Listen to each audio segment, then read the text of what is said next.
बालों के झड़ने का मुख्य कारण क्या है? उसमें सबसे महत्वपूर्ण है genetic predisposition, then dietary habits, third and most important.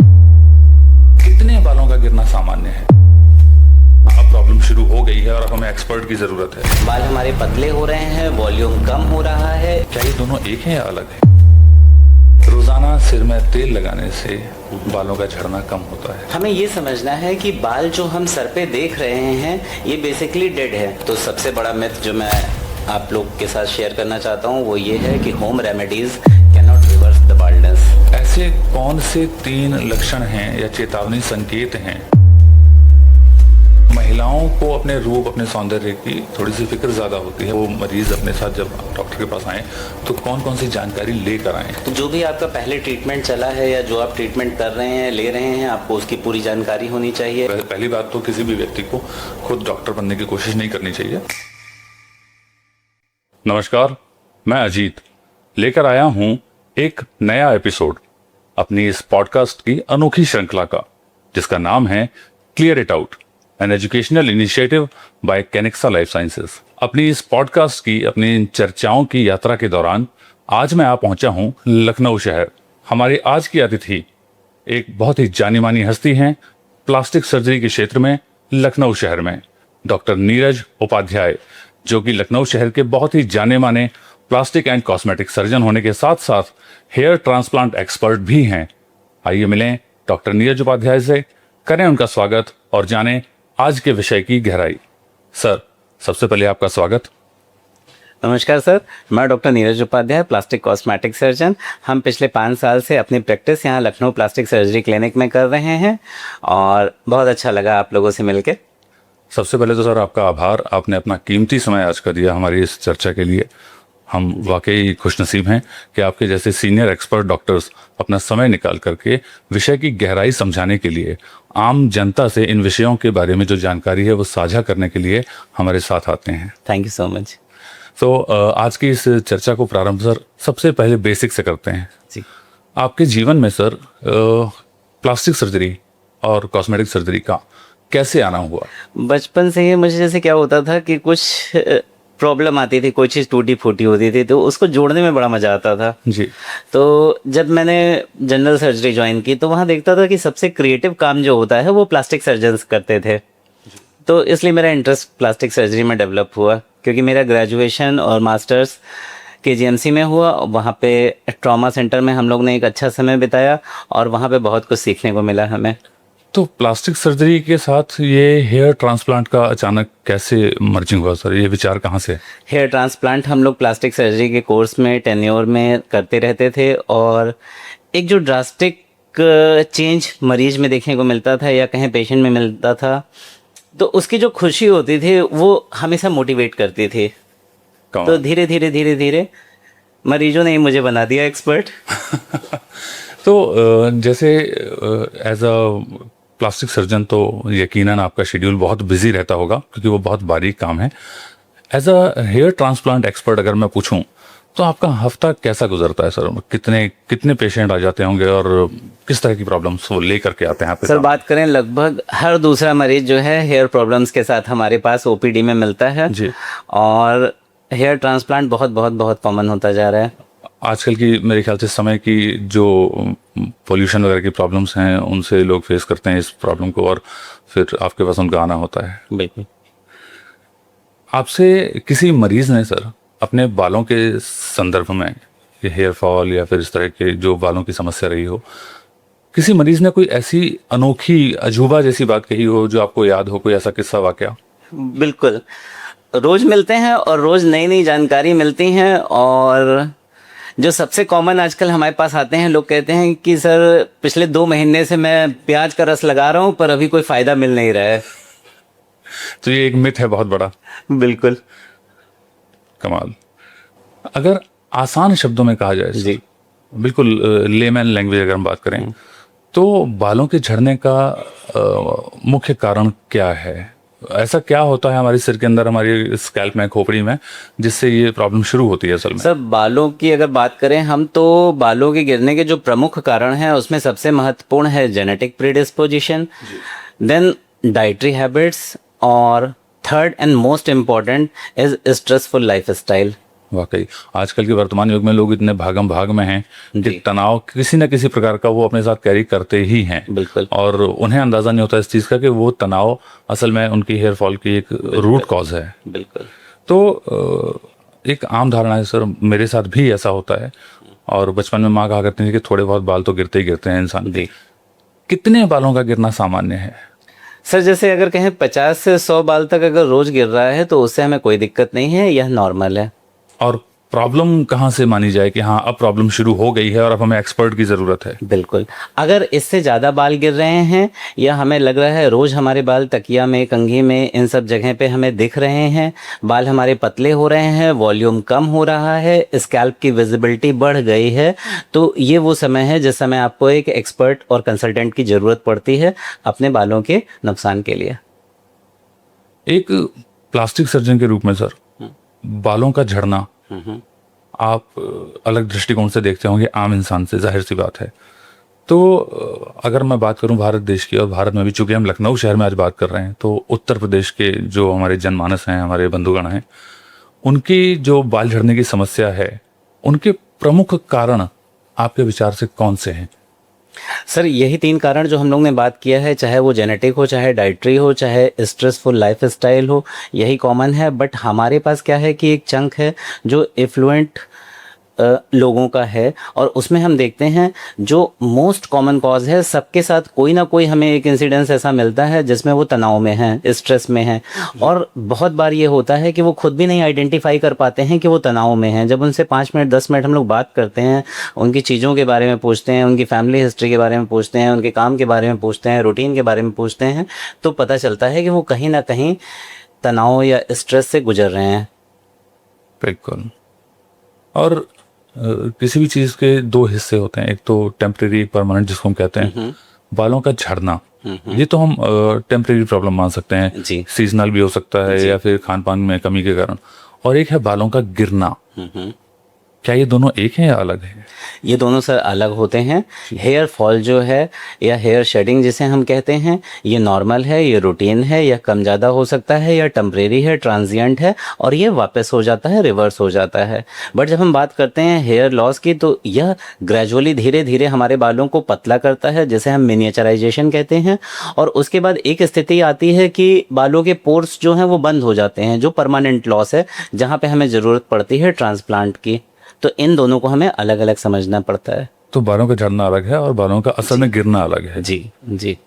लेकिन क्या ऐसी भी स्थिति आती है सर जिसमें हेयर फॉल हो रहा हो पर इंसान को दिखाई न दे रहा हो, जब मैं सुबह शीशे में उठ के कंघा कर रहा हूँ? सर मोस्टली इनिशियली जब हम लोग बात करते हैं तो इनिशियली हेयर लॉस जो है वो इसी तरह का होता है कि हम लोग के बालों का वॉल्यूम कम होने लगता है, स्कैल्प की विजिबिलिटी बढ़ जाती है, और जब यह एक हद तक बढ़ जाती है उसके बाद ही हम इसे नोटिस कर पाते हैं और यह हमें दिखना शुरू होता है।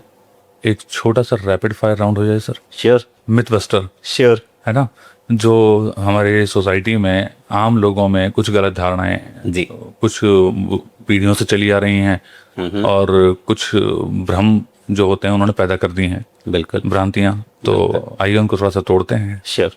रोजाना सिर में तेल लगाने से बालों का झड़ना कम होता है। हमें ये समझना है कि बाल जो हम सर पे देख रहे हैं ये बेसिकली डेड है जी। इस पे हम क्या देखभाल कर रहे हैं, क्या इसका रख रखाव रख रहे हैं, ये उसी तरीके से है जैसे हम अपने कपड़ों की केयर करते हैं। बिल्कुल। बालों का गिरना जो है वो रूट के लेवल पे होता है। रूट के लेवल पे हमें जो केयर चाहिए, तो तेल या ऑयल जो हम ऊपर से सुपरफिशियली लगा रहे हैं वो वहां तक पहुंच ही नहीं रहा है। तो इन दोनों का आपस में कोई जुड़ाव नहीं होता है। बाल कटवाने से बालों का बढ़ना और तेज हो जाता है। हम लोग जो बाल की बात कर रहे हैं, जो फॉलिकल होता है हमारा, उस फॉलिकल से हमारे हेयर्स डेवलप होते हैं और वो ग्रेजुअली स्कैल्प के बाहर विजिबल होते हैं। तो जैसा बाल हमारा स्कैल्प से निकल रहा है उसी तरीके का वो बाहर की ओर दिख रहा है। जो बाहर हम बाल देख रहे हैं वो डेड होते हैं, उसमें किसी तरह की कोई जान नहीं होती है। तो उस पर हम ऑयल लगा रहे हैं, उसको कटवा रहे हैं। इससे रूट के लेवल पे किसी तरह का कोई भी चेंज या परिवर्तन नहीं हो सकता है, इसलिए किसी भी तरीके से वो रूट के पास हमें प्रभावित नहीं कर सकता है। एक सवाल जो थोड़ा मजाकिया अंदाज में मुझे याद आ गया, क्योंकि मेरे स्कूल में था एक मेरा क्लासमेट और उसके फादर साहब गंजे थे, जी। तो हम लोग उसे चिढ़ाया करते थे, तेरे पापा गंजे तो भी गंजा हो जाएगा। तो ऐसा होता है क्या सर? बिल्कुल, पार्शियल में जैसे कोई भी बीमारी होती है तो उसके दो कंपोनेंट होते हैं, एक होता है जेनेटिक कंपोनेंट, एक होता है एनवायरमेंटल फैक्टर। तो जीन्स जो होते हैं वो ऐसा नहीं है कि अगर हमारे शरीर में है तो वो एक्सप्रेस होंगे ही। जेनेटिक एक्सप्रेशन जो है उसके लिए सबसे इम्पॉर्टेंट होता है एनवायरमेंटल फैक्टर्स। तो ज़रूरी नहीं है कि यदि पिता गंजे हैं तो बेटा गंजा हो ही, ऐसा संभव है कि उसमें या तो हमें इस तरह का हेयर लॉस लंबे समय के बाद देखने को मिले, कम देखने को मिले या ना देखने को मिले, है ना। तो जो एनवायरमेंटल फैक्टर्स हैं वो सारे फैक्टर्स हैं जो हमारी रोज़मर्रा की लाइफ में हैं। जैसे हम लोग ने डाइट के बारे में बात करी, जैसे हम लोगों ने एडिक्शंस के बारे में बात करी, जैसे हम लोगों ने स्ट्रेस के बारे में बात करी। तो स्ट्रेस को आइडेंटिफाई कर सकें हम लोग, तनाव से बच सकें हम लोग। इसके सिवा अर्ली ट्रीटमेंट क्यों इम्पॉर्टेंट होता है? अर्ली ट्रीटमेंट इसलिए इम्पॉर्टेंट होता है कि हम लोग जिस समय हेयर लॉस स्टार्ट हुआ है उस समय वो रिवर्सिबल होता है, उसे पूरी तरीके से मेडिसिन के माध्यम से, ग्रोथ फैक्टर के माध्यम से ठीक कर सकते हैं। ट्रांसप्लांट की नौबत ही नहीं आती है। फिर भी यदि अगर ट्रांसप्लांट की नौबत आती है तो जितना जल्दी हम लोग उसका ट्रीटमेंट करते हैं, जैसे हम लोग ग्रेड 1 है, ग्रेड 2 है, जिसमें हेयर लाइन केवल हमारी रिसीड करती है टेम्पोरल एरिया में, उस समय हमारे पास सेफ डोनर एरिया जो है अच्छी मात्रा में होता है और हम लोग जो हेयर की डेंसिटी है वो बेहतर हेयर डेंसिटी दे पाते हैं इन कंपैरिजन टू जिस समय हमारे पास मरीज लेट स्टेजेस में आता है, क्योंकि हमारा जो सेफ डोनर एरिया है वो लिमिटेड है। और इसीलिए हमें अपना जो सेफ डोनर एरिया है वो सबसे इम्पॉर्टेंट समझना चाहिए। यदि हम किसी ऐसी क्लिनिक पे जहाँ पे हमें प्रलोभन मिल रहा है कि बहुत चीप पैकेज है, हम इसके साथ में ये देंगे, उसके साथ में ये देंगे, इन चीज़ों में नहीं फंसना चाहिए। क्योंकि यदि अगर हमारा सेफ डोनर एरिया एक बार ख़राब हो गया है और हम दोबारा से अगर हेयर ट्रांसप्लांट कराने जा रहे हैं तो अब हमें समझना है कि जो हमारा most important factor safe donor area था वह अब उतना रिच नहीं रह गया है, तो हम लोग उतना अच्छा रिजल्ट नहीं एक्सपेक्ट कर सकते हैं। फिर भी हमें ये समझना है कि जो हमारे रियलिस्टिक एक्सपेक्टेशंस हैं उस पे अगर हम लोग बात करते हैं, हम लोग एक्सपर्ट या क्वालिफाइड डॉक्टर्स के साथ बात करते हैं तो हम एक अच्छा रिजल्ट पा सकते हैं। इसीलिए सबसे इम्पॉर्टेंट होता है जितना जल्दी ट्रीटमेंट कराया जाए उतना बेहतर रिजल्ट हमें मिलता है। तो मतलब जो हेयर फॉल है वो का पार्शली वंशानुगत है। बिल्कुल, इसे हम मैनेज कर सकते हैं। एक आम धारणा जो वो कहा जाता है कि नीम हकीम खतरे जान, जो हमारे घरेलू वैद्य लोग मिलते हैं, प्याज का रस, अंडा, मिथ, ये सब लगाने से बालों का झड़ना कम हो जाता है। इसी तरह के और कई मिथक हैं जो हमारे भारतीय समाज में अलग अलग तरीके से घरों तक पहुंचे हुए हैं। ऐसा कौन सा सबसे आम मिथक है, एक गलतफहमी है जो आप तक आती है पेशेंट्स के द्वारा और आप चाहते हैं कि वो ख़त्म हो भारत के घरों से? जैसे आपने बात किया था शेडिंग की और आपने बात किया था परमानेंट हेयर लॉस की, जिसे हम बाल्डनेस भी कहते हैं, तो सबसे बड़ा मिथ जो मैं आप लोग के साथ शेयर करना चाहता हूँ वो ये है कि home remedies can not reverse the baldness. तो उन्हें जिनको ये प्रॉब्लम आ रही है बाल्डनेस की या फिर हेयर फॉल की, उन्हें एक एक्सपर्ट की ही ज़रूरत है, होम रेमेडीज़ की बिल्कुल नहीं। बिल्कुल सही समय पर एक एक्सपर्ट तक पहुंचें और अपनी समस्या का हल करवाएं। बिल्कुल, early the treatment better will be the result. हमारे एक परिचित हैं, श्रोता हैं, उन्होंने ये सवाल हम तक पहुंचाया था सर कि उनके तकिए पर उन्हें काफ़ी ज़्यादा मात्रा में बाल दिख रहे हैं। उन्हें घरेलू इलाज जो नुस्खे वगैरह हैं किस सीमा तक जाके तुरंत बंद कर देने चाहिए? जैसे हम लोग शुरू में देखते हैं तो अगर हमें लगता है कि 2 से 3 महीने लगातार हम लोग के बाल गिर रहे हैं और उतने ही बाल हमें बराबर दिख रहे हैं, बाल हमारे पतले हो रहे हैं, पार्टीशन लाइन हमारी वाइड हो गई है या स्कैल्प की विजिबिलिटी बढ़ गई है, तो अब वो समय है कि जिस समय हमें एक एक्सपर्ट की ओपिनियन चाहिए। बिल्कुल। और कभी कभी ऐसा भी होता है जैसे शरीर में किसी विशेष तत्व की कमी के कारण भी बालों की सेहत पर असर पड़ता है। बिल्कुल। तो ऐसे कौन से 3 लक्षण हैं या चेतावनी संकेत हैं जिन्हें देखकर ये समझा जाए कि हेयर फॉल या बालों का झड़ना अब एक कॉस्मेटिक प्रॉब्लम नहीं रह गई, अब ये शरीर से संबंधित समस्या बन चुकी है और इसका इलाज गंभीर रूप से किया जाए? ऐसे कौन से वो 3 लक्षण हैं सर? बिल्कुल, अगर यदि बाल हमारे बराबर गिर रहे हैं और 2-3 महीने से लगातार गिर रहे हैं, या हमारे बालों का पतला होना बराबर लगातार जारी है और अब हमारे बालों का वॉल्यूम हमें कम लगने लगा है, या हमें स्किन की विजिबिलिटी स्कैल्प पे दिखने लगी है, तो अब हमें होम रेमेडीज़ छोड़ के हमें इलाज की ज़रूरत है और हमें प्रॉपर इलाज कराना चाहिए अपना। अगर हम, जैसे मैंने अभी वो शब्द इस्तेमाल किया सर, कॉस्मेटिक फॉर्म, सौंदर्य से जुड़ा होना बालों का, तो अगर हम भारतीय समाज में या फिर मानव समाज में अगर कहें तो महिलाओं को अपने रूप, अपने सौंदर्य की थोड़ी सी फिक्र ज़्यादा होती है पुरुषों की तुलना में। तो इसलिए अगर किसी महिला के बाल पतले होने लग जाएं या झड़ने लगें ज़्यादा, तो उसे फिक्र तो बहुत होती है, परंतु खर्चा या डॉक्टर की उनसे दूरी, आने जाने में ज़्यादा समय लगना, इस तरह के कई सारे एन नंबर ऑफ रीजंस हैं जो महिलाओं को एक चिकित्सक तक परामर्श लेने के लिए, सलाह लेने के लिए पहुंचने से रोकते हैं। जी, तो उन महिलाओं के प्रति आपका कोई संदेश? ऐसा नहीं है सर, बहुत ज़्यादा कॉस्ट इफ़ेक्टिव होता है ट्रीटमेंट, बहुत ज़्यादा महंगा नहीं होता है ट्रीटमेंट। अगर हम जल्दी इसका इलाज कराते हैं तो यह पूरी तरीके से रिवर्सिबल है और मेडिसिन के माध्यम से ही हम काफ़ी हद तक उन्हें फ़ायदा पहुंचा पाते हैं। जब हम लोग की बात आती है ट्रांसप्लांटेशन की, तो उस समय हम लोग चूँकि स्टैंडर्ड प्रोटोकॉल्स पे काम करते हैं, वो इलाज थोड़ा सा महंगा होता है, बट इनिशियल मेडिकल मैनेजमेंट जो है वो बहुत बहुत बहुत अफोर्डेबल है और हमें बिल्कुल भी देर नहीं करना चाहिए या अपना हेयर प्रॉब्लम इग्नोर नहीं करना चाहिए। यह पूरी तरीके से ट्रीटेबल होता है। पेशेंट्स जब डॉक्टर के पास आते हैं, समस्या तो वो लेके आ गए, पर कई बार ऐसा देखा गया है कि अधूरी जानकारी साथ में लाए। वो अपनी कंप्लीट हिस्ट्री, उनकी खान पान की आदतें, या फिर उनको पास में कोई बीमारी हुई है, वो पूरा डाटा लेके नहीं आते, जिससे कि एक चिकित्सक को बड़ी परेशानी होती है, वो केस को समझ नहीं पाता है। तो ऐसे मरीजों से किस तरह की जानकारी की उम्मीद हम रखते हैं? हम आशा करते हैं कि वो मरीज अपने साथ जब डॉक्टर के पास आएँ तो कौन कौन सी जानकारी लेकर आएँ? जैसे आप अपने डॉक्टर के पास जा रहे हैं तो बाकी किसी भी बीमारी के लिए अगर आप बात करें, तो जो भी आपका पहले ट्रीटमेंट चला है या जो आप ट्रीटमेंट कर रहे हैं, ले रहे हैं, आपको उसकी पूरी जानकारी होनी चाहिए। अगर डॉक्यूमेंटेशन है तो उनको अपने साथ में लाना चाहिए, या आपकी जो फैमिली हिस्ट्री है, चाहे वो पिता के साइड की हो चाहे माता के साइड की हो, उसकी पूरी आपको जानकारी होनी चाहिए, क्योंकि दोनों पक्षों से हमें जीन मिलते हैं और वो जीन हमारे लिए इम्पोर्टेंट होते हैं हेयर लॉस के लिए।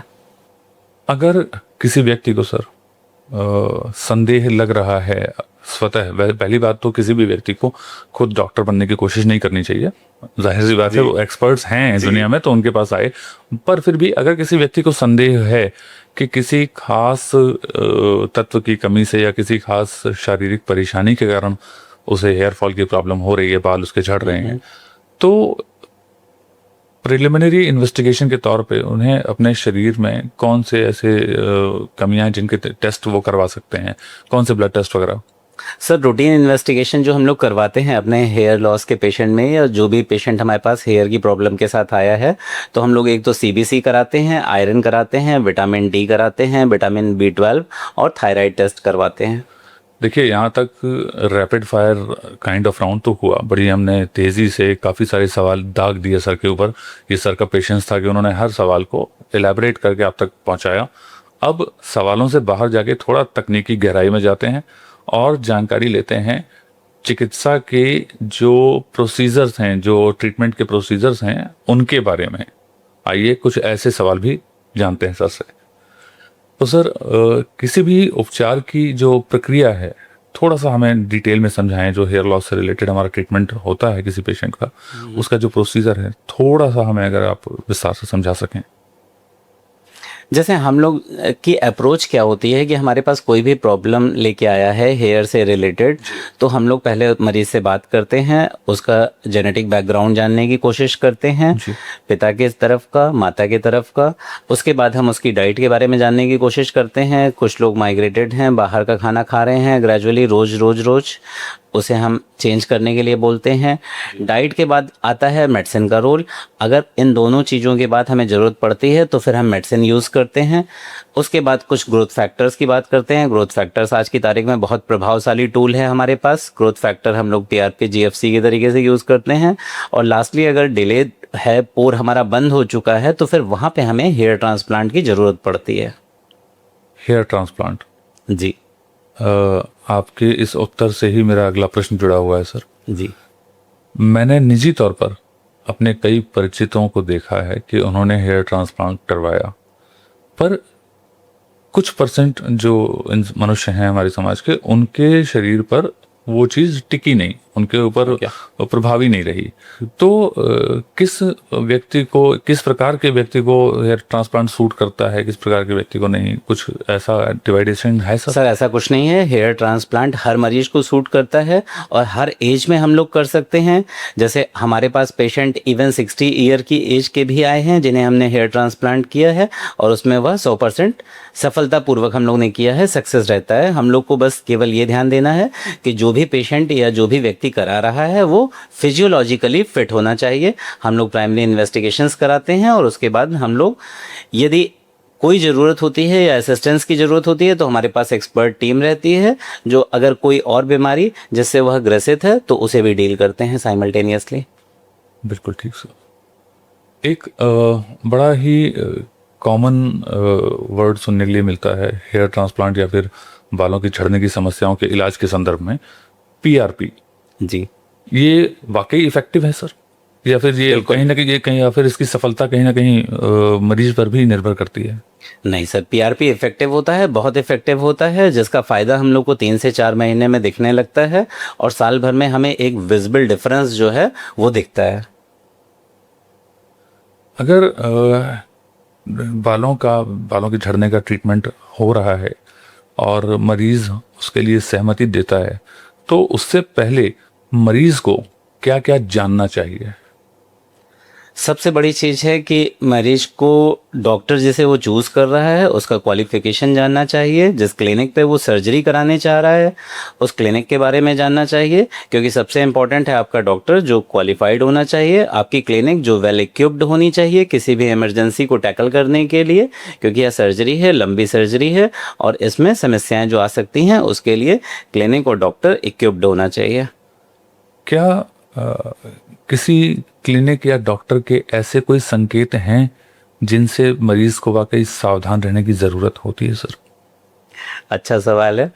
अगर कहीं पे हमें गारंटीड रिजल्ट मिल रहा है या चीप पैकेजेस मिल रहे हैं, उनसे हमें बचने की ज़रूरत है और क्वालिफिकेशन आपको मस्ट है, डॉक्टर की चेक करनी चाहिए। ये बहुत ज़रूरी चीज़ रही सर, क्योंकि जैसा मैंने अपने पिछले सवाल में कहा कि कई लोगों के ऊपर हेयर ट्रांसप्लांट शायद पूरी तरह से परफेक्ट फिट नहीं बैठा। मेरे परिचितों में संभावना है कि उन्होंने अपने डॉक्टर और उनके क्लिनिक ना एक बार चेक किए हों, हो सकता है उनका अनुभव वाकई कहीं ना कहीं इफेक्ट कर गया हो जी, क्योंकि वो लोग मेरे इतने करीबी थे कि वो वाकई परेशान हुए इस चीज़ को लेकर के कि पैसे भी लगे, समय भी लगा, सबसे बड़ी बात आशा बंधी रही जी, और वो आशा टूटी। वो खुद कहते थे कि पैसा तो आ जाएगा जीवन में दोबारा, पर वो जो 6 महीने तक आशा बंधी रही उसके बाद वो चीज़ नहीं हुई, वो बड़ा एक दुखद अनुभव रहा उनके लिए। यहाँ पे सर मैं एक चीज़ और जोड़ना चाहूँगा। जैसे आपने कहा कि पैसे खर्च हो गए, पैसे तो आ जाएंगे, पर सबसे इम्पॉर्टेंट जो है हमारा है सेफ डोनर एरिया है। सेफ डोनर एरिया वो एरिया होता है जहाँ से हमें हार्मोन इंडिपेंडेंट हेयर मिलते हैं, जिसको हम लोग प्राथमिक रूप से यूज़ करना चाहते हैं हेयर ट्रांसप्लांट के लिए। तो यदि अगर आपका डोनर नष्ट हो गया तो वो डोनर आपको दोबारा नहीं मिल पाएगा। बिल्कुल। अभी तक हमने सर बात की ट्रीटमेंट की संभावनाओं के बारे में और ट्रीटमेंट की सफलता के बारे में, कितने प्रकार के इलाज हैं जो प्रभावी हैं, और हमने अब तक आशावादिता की बात की। क्या कोई ऐसी भी बालों से जुड़ी समस्या है या फिर कोई ऐसा प्रकार है बालों की समस्या का जिसका दवा और सर्जरी वगैरह से या किसी और प्रकार से इलाज संभव नहीं है? कोई ऐसा हिस्सा है जहां वाकई मरीज को कंप्रोमाइज़ करना पड़ता है? जब आप कॉन्स्टेंटली अपनी समस्या को इग्नोर करते रहते हैं, तो जब हम हायर ग्रेड ऑफ बाल्डनेस में चले जाते हैं, जैसे ग्रेड 7 तक पहुंच जाते हैं, तो उस समय हमें ये समझना है कि हमारा डोनर जो है वो लिमिटेड है और जो हमारी रिक्वायरमेंट है वो बहुत ज़्यादा है। तो उस समय हम आपका जो ट्रांसप्लांट करते हैं उसमें हम उतना अच्छा रिजल्ट नहीं दे पाते हैं। तो अर्ली ट्रीटमेंट इज़ दैट की। इलाज और समस्याओं से बाहर आम जिंदगी में आपकी सलाहें, जी, अगर आप हमारे हर दर्शक को दैनिक जीवन में कोई एक आदत ढालने के लिए सुझाव देना चाहें जो उसकी बालों की केयर कर सके, तो वो कौन सी एक सलाह होगी सर? हमें कोशिश करना चाहिए हम लोग घर का खाना खाएं, बैलेंस डाइट लें और जितना हो सके उतना तनाव से बचने की कोशिश करें। इसी से जुड़ा अगला सवाल, ऐसी कौन सी गलती इंसान करता है आपके आसपास जिसे आप करते हुए रोजाना देखते हैं? आपके परिचितों में, आपके सर्कल में आम व्यक्तियों को बालों से जुड़ी ऐसी कौन सी गलत आदत है उनकी जिनको आप करते हुए देखते हैं? बालों के परिप्रेक्ष्य में अगर बात करें तो हम देखते हैं कि अगर लोगों को समस्या है वो उसको इग्नोर करते रहते हैं और यूट्यूब और रील्स के माध्यम से जो इलाज हैं उन्हें ट्राई करते रहते हैं, जबकि हम देख रहे हैं वो फ़ायदा नहीं कर रही हैं उसके बाद भी। तो इसको हम लोग चाहेंगे कि आप अपने दर्शकों को बताएं कि ऐसा ना करें, इग्नोर ना करें, अपनी समस्या को इग्नोर ना करें तब जबकि उन्हें कोई फ़ायदा नहीं पहुंच रहा है। बिल्कुल सर। आपने पहले प्रश्न के उत्तर में कहा कि घर का खाना खाएं। उसी वक्त मेरे कान खड़े हो गए थे क्योंकि मैं खाता हूं तो थोड़े बहुत तो मेरे बाल बचे रहेंगे। लेकिन जो लोग घर का खाना नहीं खा रहे हैं, आपकी सलाह के अनुसार जाहिर सी बात है उनको समस्या हो सकती है जी। तो वर्तमान हमारे युग में सर, हमारे समाज में कौन से पोषक तत्वों की कमी है, या फिर यूं कहें कि कौन सा आहार असल में ज़रूरी है जो लोग मिस करते हैं? हम लोग जैसे बाहर का खाना खाते हैं तो वो यूजुअली कार्बोहाइड्रेट और फैट उसमें ज़्यादा कंपोनेंट होता है, प्रोटीन की मात्रा कम होती है। तो प्रोटीन बालों के लिए बहुत अच्छा है और बहुत इम्पॉर्टेंट है। इसके सिवा अगर बात करें कि आयरन की, तो आयरन बहुत ज़रूरी होता है, बहुत महत्वपूर्ण होता है, जो हमें घर के देसी गुड़ में मिल जाता है अच्छी मात्रा में। इसके सिवा अगर हम लोग बात करें विटामिन डी की, विटामिन B12 की, या और भी सारी न्यूट्रिशनल चीज़ों की बात करें, तो वो न्यूट्रिशन हमें घर के खाने में बहुत आराम से और आसानी से मिल जाता है, जिसे हम लोग बाहर के खाने में एक्सपेक्ट नहीं कर सकते हैं। वो रिफाइंड फूड है, मेनली उसमें फ़ैट है, कार्बोहाइड्रेट है। मेरी नानी ने भी एक चीज़ घर में कही है कई बार। ये मज़ेदार बात है, आपसे बात करते करते घर वालों की चीज़ें याद आ रही हैं। उनके डायलॉग्स याद आ रहे हैं जी। और मेरी माँ ने मुझे भी खैर दो चार बार इस चीज़ के लिए टोका। हेयर ड्रायर के लिए तो खैर नहीं, लेकिन गर्म पानी के लिए। ओके। गर्म पानी का इस्तेमाल, और घर की महिलाएं कहा करती हैं बालों को कस कर मत बांधो, बाल डैमेज होंगे। तो ये क्या वाकई लॉन्ग टर्म में नुकसान पहुंचाते हैं सर? गर्म पानी का इस्तेमाल हो गया, गर्म पानी का इस्तेमाल कस कर बालों का बांधना, जी। और केमिकल से संबंधित हेयर डाई वगैरह इस्तेमाल करना, ये लॉन्ग टर्म इनका जो यूज़ है या इस तरह की जो आदतें हैं लॉन्ग टर्म के लिए, क्या बालों को वाकई बहुत ज़्यादा नुकसान पहुंचाती हैं? जी बिल्कुल। गर्म पानी का इस्तेमाल या टाइट हेयर्स अगर हम लॉन्ग टर्म तक बांधते हैं, लंबे समय तक हम लोग टाइट हेयर्स बांधते हैं, तो उससे हमें नुकसान होता है। जैसे एयर होस्टेस हम लोग देखते हैं कि उनमें receding pattern of hair line होता है, तो वो हमारे पास आते हैं हेयर लाइन इम्प्रूवमेंट के लिए। फीमेल पेशेंट्स में यह मोस्ट कॉमन इंडिकेशन है हेयर ट्रांसप्लांट का। जब एक बार आपके पास ट्रीटमेंट के लिए पेशेंट आ जाते हैं और उनका अनुभव बेहतर होने लगता है, तो ऐसी कौन सी चीज़ है जो सबसे पहले वो आपसे कहते हैं सर काश पहले आ गए होते? जाहिर सी बात है, जब अनुभव उनका अच्छा हो रहा है तो उनको वाकई पछतावा होगा कि पहले यहाँ क्यों नहीं आए। जी। यदि बाल हमारे झड़ रहे हैं या बालों में कमी आ रही है तो वह रिवर्सिबल होता है और उसे पूरी तरीके से ट्रीट किया जा सकता है और हमारी हेयर ट्रांसप्लांट की नौबत ही नहीं आती है। हमारी इस आज की बातचीत को, इस चर्चा को मैं उम्मीद करता हूँ ज़्यादा से ज़्यादा लोग देखें, लाखों की गिनती में। और अगर ऐसा है, जाहिर सी बात है ऐसा हो, तो अपने सभी दर्शकों से आप क्या कहना चाहेंगे सर बालों की सेहत के लिए, बालों की केयर के लिए? हेयर लॉस पूरी तरीके से ट्रीटेबल है, इसे इग्नोर मत करिए। अगर बड़ा ये कवि के अंदाज में एक प्रश्न आने वाला है मेरा, अगर बाल इंसानों की तरह बोल सकते तो उन लोगों को क्या कहते जो उनकी अनदेखी करते हैं? कुछ करिए। बिल्कुल ठीक। और एक चीज़ और मैं कहना चाहूँगा कि जो भी हूँ मैं, जहाँ भी हूँ, जैसा भी हूँ, उसमें मेरे पिताजी का जैसे बहुत कंट्रीब्यूशन रहा। जैसे वो कोई भी काम करते थे तो उनका ये कहना था कि काम तो हर आदमी कर रहा है, पर जो काम आप कर रहे हो उसमें आपकी एक सोशल रिस्पॉन्सिबिलिटी जो है वो ज़रूर जुड़ी होनी चाहिए, बिल्कुल बिल्कुल बिल्कुल। है ना। तो उनका बस एक ही मिशन था कि जो भी काम आप हाथ में लो, जहाँ पे अपना नाम लगाओ वहाँ पे अपनी जान लगा दो। बिल्कुल, बहुत बहुत बहुत बढ़िया। ये एक बहुत गहरा विचार है असल में।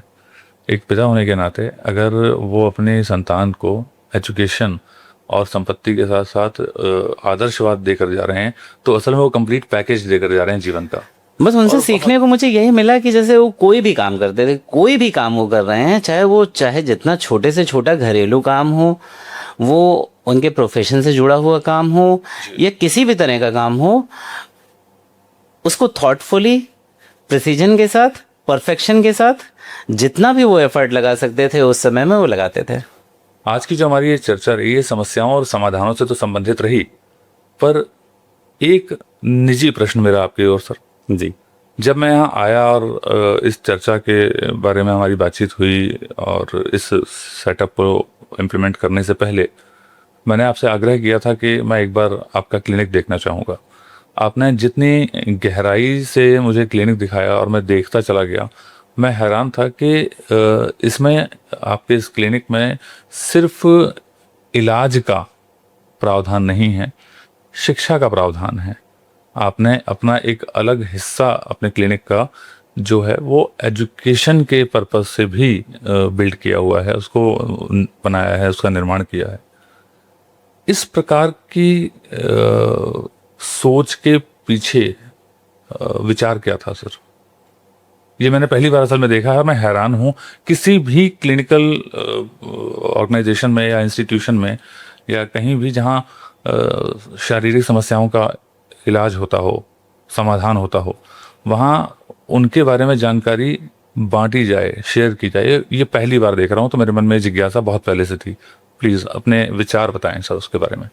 सर ये विचार मेरा नहीं है, ये विज़न है मेरे मेंटोर, मेरे गुरु प्रोफेसर AK सिंह सर का। हमारा जो ऑडिटोरियम है उसका भी नाम सर के ही नाम पे है। अरे वाह। तो हमारा जो विभाग था, PGDPS कहते थे हम लोग उसको, उसी का छोटा फॉर्म बनाने की कोशिश करी है हमने। हम लोगों को ये था कि बहुत सारी चीज़ें ऐसी होती हैं जैसे हम लोग किसी भी प्लास्टिक सर्जरी कोर्स के दौरान उतनी गहराई से, उतनी बारीकी से नहीं सीख पाते हैं, क्योंकि वहाँ रिकन्स्ट्रक्टिव लोड हमारे पास बहुत ज़्यादा होता है। तो हमारी ये सोच थी कि जो हमारे स्टूडेंट या पास आउट हो चुके हैं उन्हें अगर हम अपने यहाँ बुला के पढ़ा सकते हैं, सिखा सकते हैं, दिखा सकते हैं, तो उसके लिए भी प्राविधान करना चाहिए। ये वाकई एक बहुत दूरदर्शी विज़न है सर, जहाँ तक मैं देख पाया हूँ, जहाँ तक मेरी समझ है। और उसके लिए यकीनन आगे जाकर जो आपके ट्रेनी डॉक्टर्स, नई जनरेशन आएगी और उनसे लाभान्वित होने वाले जो आगे और पेशेंट्स होंगे जिनकी समस्याओं का समाधान हो रहा होगा, वो आपके प्रति कहीं ना कहीं आभार व्यक्त करेंगे। बिल्कुल करेंगे। और सबसे ज़रूरी बात, आपने इतना कीमती समय अपना दिया, एक बार और आभार आपका बनता है sir. Thank you so much. इतनी जानकारी जो आपने पेशेंट्स से साझा की है, जो आप तक नहीं भी पहुंच रहे, कम से कम अब वो इस वीडियो, इस पॉडकास्ट के माध्यम से सही समाधान अपने बालों का, हेयर फॉल का कर सकेंगे। Thank you so much. एक ज़रूरी बात सर, आप जैसे विशेषज्ञ से मेरी बातचीत का जो एक सिलसिला आज बना, उसके सूत्रधार के रूप में कैनेक्सा लाइफ साइंसेस ने एक महत्वपूर्ण भूमिका अदा की है। बिल्कुल, उनका भी हृदय से आभार है। उन्होंने जो ये विचार रखा कि इस प्रकार ये संवाद स्थापित किया जाए और आम लोगों तक ये बात पहुंचाई जाए, उनके इस विचार के विषय में अगर दो शब्द आप कहें तो बड़ा आभार होगा सर। बिल्कुल सर, अकेले हम लोग कुछ भी नहीं कर सकते हैं। हमेशा किसी भी बड़े विज़न के लिए, बड़े काम के लिए एक टीम लगती है, एक टीम की ज़रूरत होती है। तो they are very fruitful helping hand of mine, और हमेशा मदद मिलती है हम लोगों को उनसे, चाहे अपनी बात को रखना हो, चाहे अपनी बात को लोगों तक पहुंचाना हो, क्योंकि हमारे पास उतना समय नहीं होता है कि हम लोग अपने ट्रीटमेंट और मरीजों के बाद इतना समय निकाल पाएँ कि अपनी बात को लोगों तक पहुंचा पाएँ। जी। तो उनका आभार है हृदय से। तो ये थी आज की चर्चा। जाना हमने बालों का झड़ना और उसका सटीक समाधान। आगे इसी प्रकार की ज्ञान भरी चर्चाएं लेकर अगले एपिसोड्स में आपके सामने हाजिर होता रहूंगा। तब तक के लिए नमस्कार।